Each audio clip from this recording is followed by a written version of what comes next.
My dear மக்களே, நான் தான் உங்கள் தெற்கு தங்கச்சி பேசுகிறேன். எல்லாரும் எப்படி இருக்கீங்க? நான் இங்கே ரொம்ப நலமாக இருக்கேங்க.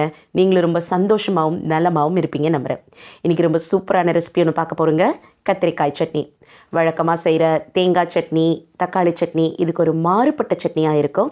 இந்த கத்திரிக்காய் சட்னி ரொம்ப சூப்பராக செய்யலாம். இதை எப்படி செய்யலான்னு பார்க்கலாமா? வாங்க வீடியோக்குள்ளே போகலாம்.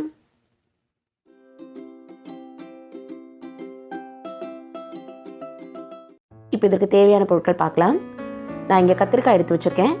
நீல கலர் கத்திரிக்காயை நான் எடுத்திருக்கேன். இதை விட கொஞ்சம் முள் கத்திரிக்காய்னு சொல்லுவாங்க. காம்பில் கொஞ்சம் முள் இருக்கும். நல்ல வெள்ளையும் பச்சை கலராக கலந்த மாதிரி இருக்கும். ஸோ அந்த நாட்டு கத்திரிக்காய் கிடைத்தால் வாங்கிக்கோங்க. அது ரொம்ப ரொம்ப சூப்பராக இருக்கும். அடுத்து இதற்கு தேவையான பெரிய வெங்காயம் மீடியம் சைஸ் 2 கொத்து கறிவேப்பிலைகள், 10 பூண்டு பற்கள், 4 பச்சை மிளகாய், தாளிப்பதற்காக சின்ன வெங்காயம், அதோட பெரிய சைஸ் தக்காளி 2 எடுத்திருக்கேன். புளிப்புக்கு உங்களுக்கு வேணால் எக்ஸ்ட்ராவாக தக்காளி நீங்கள் ஆட் பண்ணிக்கலாம். அப்படி இல்லைன்னா 2 துண்டு மாங்காய் சேர்த்துக்கலாம். ஒரு கையளவு நமக்கு துவரம் பருப்பு தேவை, அதையும் நான் எடுத்து வச்சுருக்கேன். தாளிப்பதற்காக நமக்கு கடுகு உளுத்தம் பருப்பு, அதோட காய்ந்த மிளகாய் அதையும் நான் இதோட எடுத்து வச்சுருக்கேன். உப்பு நமக்கு தேவையான அளவு நம்ம சேர்த்துக்கலாம். இதோட எண்ணெய் நமக்கு தேவையான அளவு எடுத்துக்கலாம். ஸோ எப்படி செய்யலாம் பார்க்கலாம் வாங்க.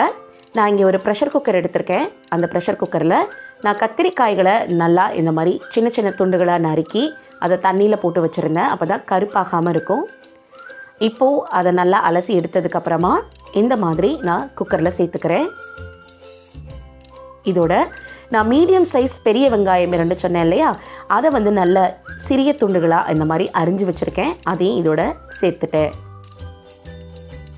இதோட பெரிய சைஸ் தக்காளி 2 சொன்னேன் இல்லையா, அதையும் இந்த மாதிரி சின்ன துண்டுகளாக நறுக்கி எடுத்துருக்கேன். இதோட சேர்த்துக்கலாம்.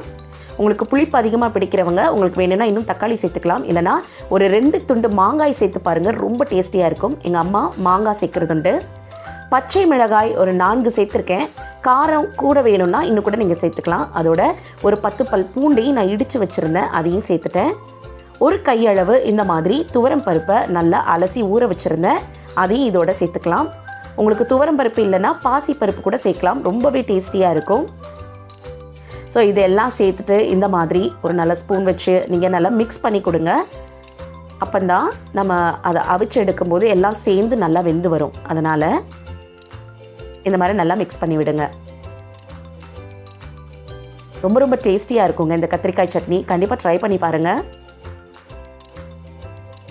இப்போ இதில் பார்த்தீங்கன்னா ஒரு 2 டேபிள் ஸ்பூன் அளவுக்கு நான் எண்ணெய் சேர்த்துக்கிறேன். ஏன்னா இப்போ நம்ம அதை ப்ரெஷர் குக் பண்ணும்போது ப்ரெஷர் குக் ஆகி வெளியில் பொங்கி வரக்கூடாது. அதனால் இந்த எண்ணெய் சேர்த்துருக்கேன். ஏற்கனவே அதில் தண்ணி சேர்த்துட்டேன், எனக்கு காணலை, அதனால் இன்னும் கொஞ்சம் நான் தண்ணி சேர்த்துருக்கேன். கத்திரிக்காய்கள்லாம் நல்லா மூழ்கிற அளவுக்கு நீங்கள் தண்ணி சேர்த்துக்கோங்க. ஓரளவு இந்த கத்திரிக்காயெல்லாம் நம்ம மசிஞ்சு வேகிறதுக்காக கொஞ்சம் உப்பு சேர்த்துருக்கேன். ஸோ இது எல்லாத்தையும் நீங்கள் சேர்த்ததுக்கப்புறமா நீங்கள் ப்ரெஷர் குக்கர் லிட் வச்சு நல்லா க்ளோஸ் பண்ணி நீங்கள் அடுப்பை ஆன் பண்ணி விட்டுடுங்க. நமக்கு ஒரு 4லிருந்து 5 விசில் போல் நமக்கு வரணும். இன்னொரு விசில் எக்ஸ்ட்ரா விட்டால் கூட பரவாயில்ல, ஒன்றும் பிரச்சனை இல்லை. இப்போ பாருங்கள், எனக்கு ஒரு 5 விசில் போல் வந்திருக்கு. ப்ரெஷர் குக்கர் எனக்கு இப்போ நல்லா குக் ஆகி வந்தாச்சு. ஸோ நான் ப்ரெஷர் குக்கர்லேருந்து இப்போ இந்த பருப்பு சட்டிக்கு நான் இந்த கத்திரிக்காயை மாற்றியாச்சு. ஏன்னா இந்த பருப்பு சட்டி நீங்கள் கேள்விப்பட்டிருப்பீங்க, கல் பதிச்ச இந்த பருப்பு சட்டி நல்லா பருப்பு கடையிறதுக்கு வரும் இல்லையா, அந்த மண் சட்டியில் நான் இதை சேர்த்து இந்த கத்திரிக்காய்கள் எல்லாம் நல்லா மசித்து எடுத்துக்க போகிறேன். ஸோ அதுக்காக நான் ஒரு மத்து வச்சு இதை நல்லா கடைஞ்சி எடுத்துக்கிறேன். நீங்கள் என்ன தான் மிக்சியில் போட்டு அரைச்சாலும் இந்த மாதிரி மத்து வச்சு இந்த மண் சட்டியில் நீங்கள் கடைஞ்சி பாருங்கள், டேஸ்ட் ரொம்ப அருமையாக இருக்கும்.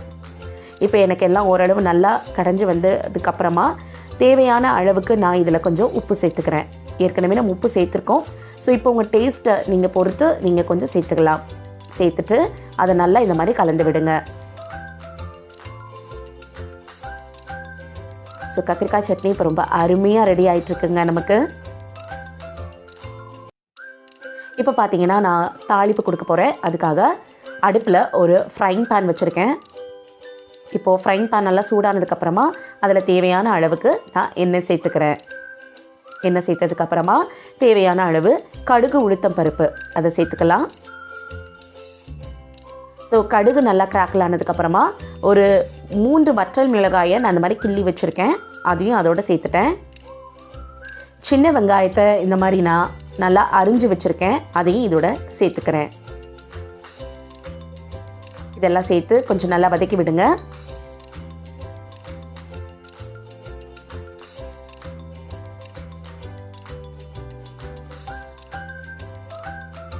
இப்போ பார்த்தீங்கன்னா வெங்காயம்லாம் நல்லா கரிஞ்சு வந்திருக்கு.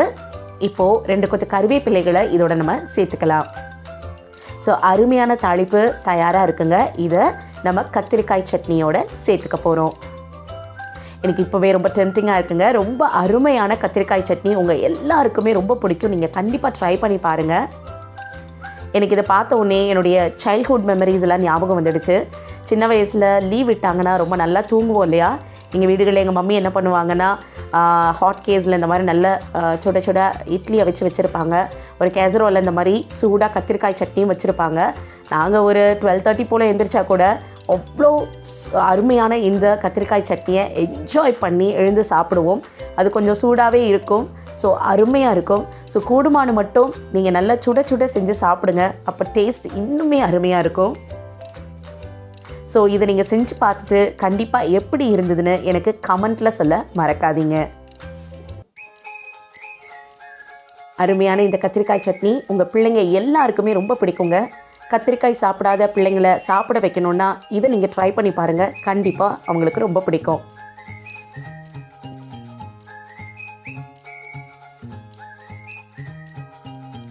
வாவ், இது ரொம்ப சூப்பராக இருக்கும், ரொம்ப சுவையாகவே இருக்கும். ஸோ ஒரு சுட சுட ஆவி பறக்க இட்லியை வச்சுட்டோம். இல்லாட்டினா ஒரு கீ ரோஸ்ட்டை போட்டுக்கோங்க. அப்படி இல்லாட்டினா நல்லா முருகலான ஒரு தோசை சுட்டு எடுத்துக்கோங்க. இல்லை நல்லா மெத்துன்னு ஊத்தாப்பம் ஏதாவது செஞ்சுக்கோங்க. அதோடு செஞ்சு இதை சேர்த்து வச்சு சாப்பிட்டு பாருங்கள், அவ்வளவு டேஸ்டியாக இருக்கும். உங்கள் வீடுகளில் இந்த கத்திரிக்காய் சட்னி எனக்கு திரும்பவும் வேணும்னு கேட்டு செய்ய சொல்லுவாங்க. அவ்வளோ டேஸ்டியான கத்திரிக்காய் சட்னி கண்டிப்பாக நீங்கள் வீட்டில் ட்ரை பண்ணி பாருங்கள். ஸோ இந்த மாதிரி இந்த கத்திரிக்காய் சட்னியை நம்ம நல்லா அருமையாக அதோட சேர்த்து எடுத்து சாப்பிட்டு பாருங்கள். எல்லாத்த விட அதை நல்லா இந்த மாதிரி மசிச்சு குழைச்சி சாப்பிட்டு பாருங்கள். டேஸ்ட் ரொம்பவே அட்டகாசமாக இருக்குங்க.